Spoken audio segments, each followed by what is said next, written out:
सबको नमस्ते। मैं आज बात करता हूँ मनुष्यता की तलाश। इसका मंथन करता हूँ तो बहुत ही विस्तार से समझ में आया कि सच्चे मानवीय गुणों की खोजना, उसके बारे में सोचना और अपनाना समझता हूँ। इसमें करुणा, सहानुभूति, एकता और दूसरों के लिए जीना संभव है।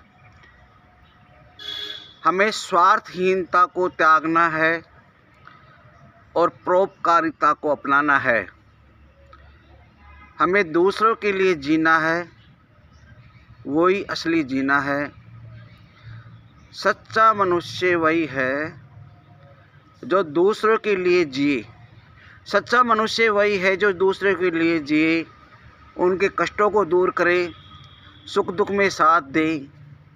वही मनुष्यता की असली गुण है। जीवन ऐसा जिए जिसके मृत्यु के बाद भी लोग याद करें। अब मैं बात करता हूँ मनुष्यता के गुण। परोपकार और दान।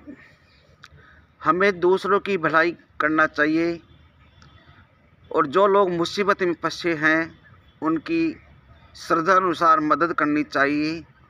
मदद का फलस्वरूप रुपये ही नहीं होते हैं, विचारों से भी होते हैं। और आगे बात करता हूँ एकता और भाईचारा।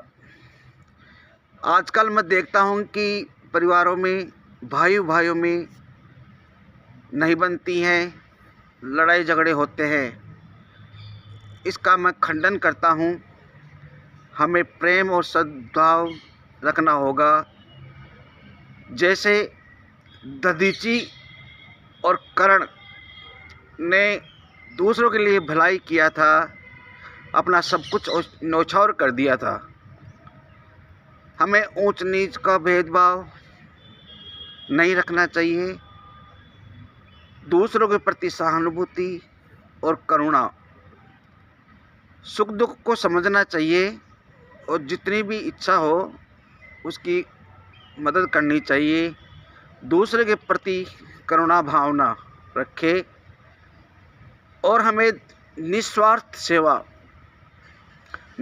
सेवा अपने आप में बहुत ही बड़ा शब्द है। जो दूसरों के लिए जीता है और कार्य करता है, स्वार्थ की पूर्ति में लगा रहता है। हमें निस्वार्थ भावना का ध्यान रखना पड़ेगा। आत्मचिंतन, स्वचिंतन, कैसे जिए जीवन को चिंतन। आत्मचिंतन, आत्मसंधान मिलते जुलते शब्द है। अपने कर्मों पर विचार करना है। केवल कर्मों का संचय करना ही काफ़ी नहीं है। नित्य किए गए कर्मों का चिंतन करने से सही मार्ग मिलता है। और बात करता हूँ मैथिली शरण गुप्त की कविता है मनुष्यता। सच्चे मनुष्य के गुणों पर आधारित है। इसमें सुमृत्यु की कामना करते हैं, जिसके बाद लोग उन्हें याद करें। जो अपने लिए नहीं जीता उसका जीना और मरना व्यर्थ है। जो अपने लिए नहीं जीता उसका जीना मरना व्यर्थ है। नैतिकता और सच्चरित्र को ओढ़ा नहीं है, बल्कि उसे जीकर दिखाया है। अब हमें आवश्यकता है तरीक़ों से अपनी तलाश करना। इसके लिए ज़रूरी है साहित्य दर्शन। हमें साहित्य का पढ़ाई करना चाहिए, किसी लाइब्रेरी में जाकर के अध्ययन करना चाहिए। ग्रंथों की अध्ययन करना आवश्यक है। आत्मचिंतन, जो अपने कार्य किया है उसका आत्मचिंतन जरूरी है। विश्वास और दूसरों के साथ अपने संबंधों पर विचार करें। दूसरों के साथ अच्छे संबंध कैसे बने, इस पर ज़रूरी है। मानवतावादी कार्य, मैं जोर देता हूँ मानवतावादी कार्य पर, दूसरों की मदद और समाज में सकारात्मक योगदान से शामिल होवे। मैं इसी के साथ मनुष्यता की तलाश पर विराम देता हूँ। ओके जी, धन्यवाद जी, ओके।